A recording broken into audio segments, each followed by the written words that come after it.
Moisturiser പുരട്ടുക. അല്ലോ ഈ ലേതാ പറഞ്ഞ റേസർ ഇതായി.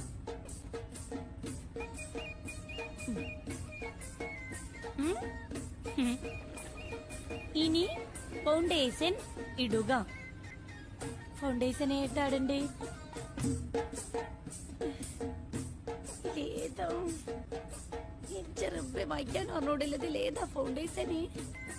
കണ്ടിട്ട് ഫൗണ്ടേഷൻ ആണെന്ന് തോന്നി. ഡ്രൈ സ്കിൻ ആണെങ്കിൽ ലിക്വിഡ് ഫൗണ്ടേഷൻ ഇടും. ഓയിലി സ്കിൻ ആണെങ്കിൽ മാറ്റ് ഫൗണ്ടേഷൻ ആണ് നല്ലത്. ഇഞ്ച സ്കിൻ ഓയിലാണോ ഡ്രൈ ആണോ നമ്മളെങ്ങനെ അറിയുവോ? ഫൗണ്ടേഷൻ ഇടുന്നതിന് മുമ്പ് ബേസ് ഇടുന്നത് നല്ലതായിരിക്കും. പണ്ടാരതിട്ട് കഴിഞ്ഞിട്ടാ പറയ